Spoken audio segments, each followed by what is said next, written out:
Thanks for checking out this movie review video. So this is for the 2021 film, The Advent Calendar. It's a Shudder original, and it's coming to Shudder on Thursday, December 2nd to kick off the holiday month. And I recommend this one. Last year, I was recommending Deadly Games. Actually, I think it was 2 years prior to that. I recommend Deadly Games, aka Dial Code Santa Claus, because that was a really good fun one for a holiday feel, but still being horror. Or horror-ish in that instance. But, and I guess last year, Joe Bob really brought more popularity to it. But I'm saying for this year, hit up the Advent Calendar. Now, I will say up front, it is subtitled. It is in French.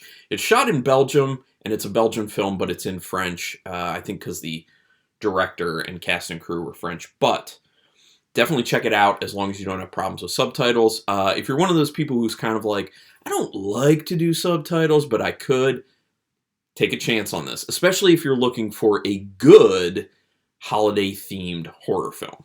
And I love the concept of this. I'm going to say up front, and I'm going to reiterate it at the end probably, I love this concept.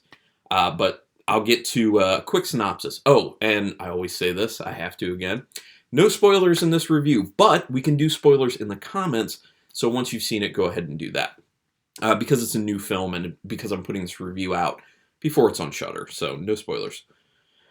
Written and directed by Patrick Ridremont, who also did the film Dead Man Talking. And like I said, it's shot in Belgium, but a French film. Once again, coming Thursday, December 2nd to kick off the month.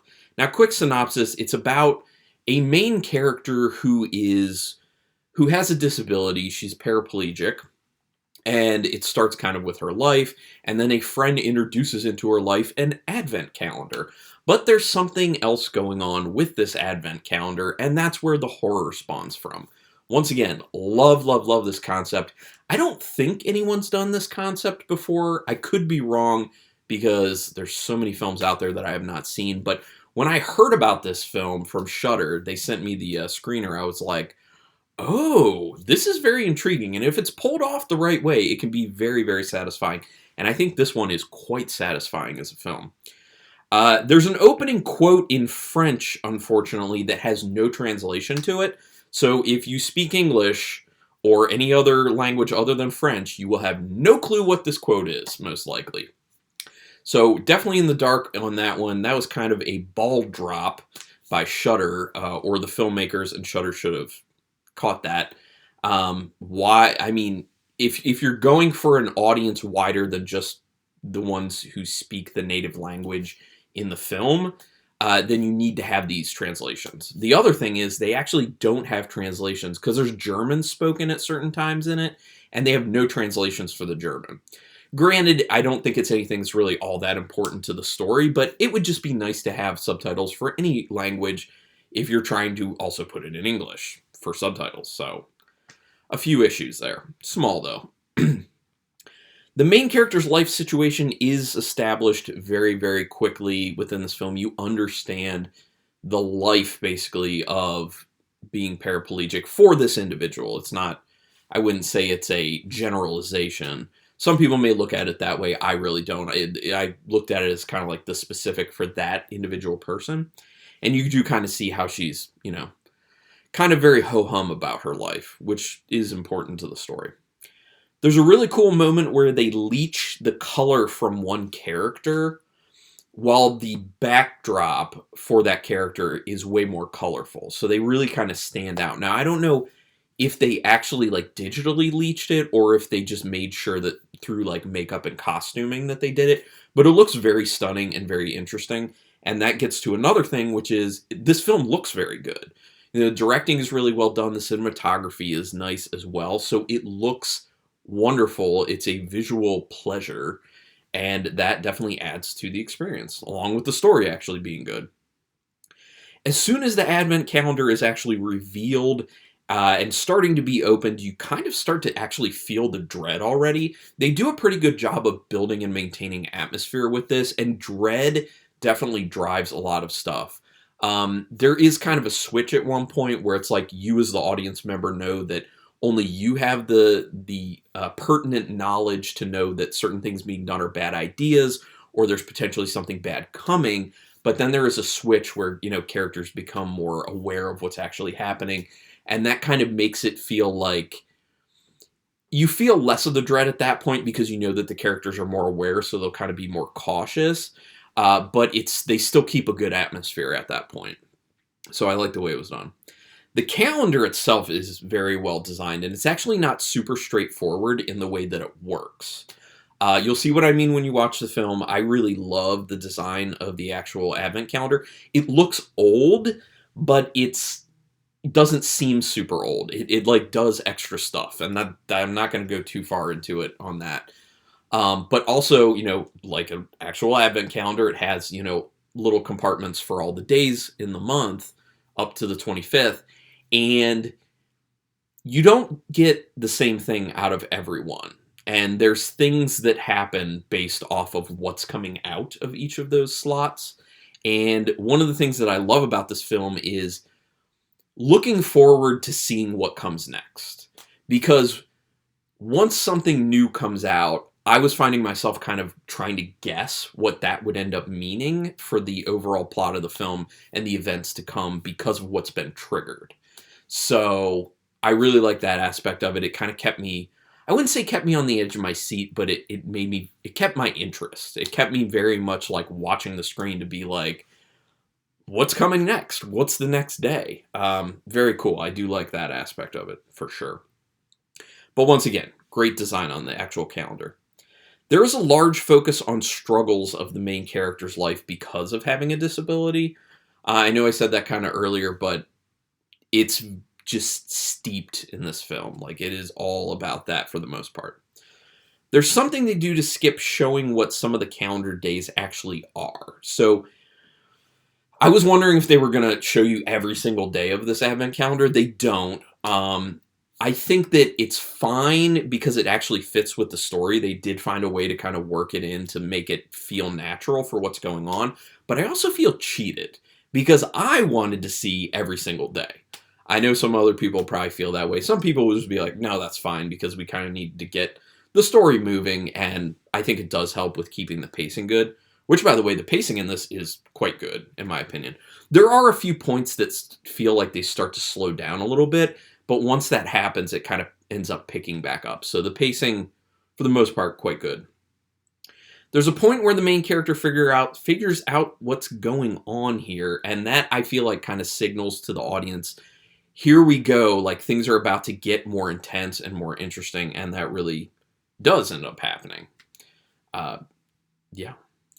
The directing stands out, like I said, but also the sound design really stands out, especially with the sounds around the actual advent calendar itself.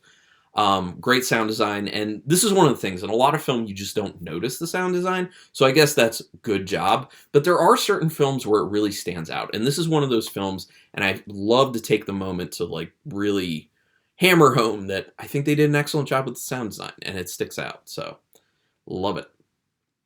There's a pretty emotional moment in this film. It's probably, I'd say maybe around like the halfway mark, maybe a little bit further than that.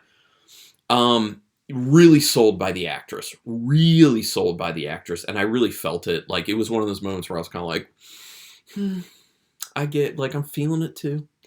Eugenie Ridremont was the main actress in this, and she did an excellent job. Overall, acting quite good in this, but Eugenie Ridremont did an excellent job as the main character. There are a few moments that you'll be saying to yourself, oh no, don't do that. I don't know if you're that type of person who likes to sit there and you verbally say things while you're watching a film, or if it's just in your head, you see a character about to do something and you're like, nah. You know, one of those kind of impulses. I found myself not audibly, but just kind of mentally being like, this is not a good idea, but that's why we watch the films, because we know they're going to make these bad ideas. And then that's where the most interesting stuff comes. At the end, they circle back to something that was in the beginning of the film that gives it full context. So you may end up forgetting about it at that point, by that point, since, you just went through the entire film and it was kind of a brief thing in the beginning. But I do love that they kind of circle it back. And that kind of actually plays to another thing that's at play with the actual advent calendar itself. So it's cyclical for an additional reason other than just being like, oh, it's kind of cool to remind you of this. There is a very good dilemma at the end of this film. I'm not going to go any further than that, but you will know what I mean if you've already seen the film, or if you're going to watch the film when it happens, you'll be like, oh, that's what he was talking about. Very good dilemma.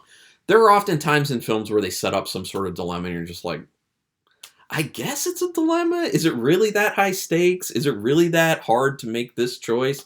With this one, good dilemma. I did like it. And I would definitely watch a sequel to this film. I really, really would watch a sequel to this film. I'm in. The music is excellent. Very good music. Love the concept. Like I said, I just keep repeating it. Love, love, love the concept, which is probably another reason that I would like a sequel. I would like more films like this. Found myself really looking forward to each compartment being opened, which is why I felt so cheated when they kind of shorted a few days. But actually, honestly, I kind of had a feeling that they were, like, at that point, they were just going to be, like, no more days shown until maybe, like, the last one or two. But they actually bring it back, and they do show you a very good amount of the days. So I'm like, okay, I can deal with this. I feel like this film, in the end, is really about confronting and dealing with the hardest things in your life. Now, take that with you if you're going to go watch the film and apply it and see if you feel the same way. And then come back here, make some comments. And like I said, we can talk spoilers in the comments. But yeah, I really feel like it's about confronting and dealing with the hardest things in your lives. So really, I feel like this could speak to pretty much anyone. It's probably certain people more than others who may be dealing with harder things at the moment in your life. And I feel like everyone deals with hard stuff. It's just kind of to what degree and how hard are certain things for you versus not. But anyway, I really overall enjoyed this film. I would love to hear what everyone else has to say about it, so go ahead and do it in the comments. Out of 5 stars with half stars and plays, I'm giving this a very solid 4-star rating. This is one of those types of screeners I get from Shudder that's either one of their originals or exclusives that I'm like, yes, this is the type of stuff I've been waiting for. These are the gems that I'm always on the lookout for. So I'm always very happy to be able to do a review like this to tell you I highly recommend it. Check it out. Do me a quick favor, though. Hit subscribe if you haven't already. That is your way to repay me. It is quick, painless, and costs you $0, and it keeps me motivated. It legitimately does. I'm also just trying to build a nerdy horror community here because I don't really have anyone in my IRL life that I can really get nerdy about horror with. And actually, a lot of people in my life don't even watch horror films, so that makes it tough too. So join my little community. Also hit the notification bell button if you would like to know when I'm putting up new videos. That helps out as well if you watch them, you know, when they're put up early, it kind of like boosts the views and, you know, recommendations as well. So regardless, I really do thank you for taking your time to check this video out. And until next time, keep it brutal.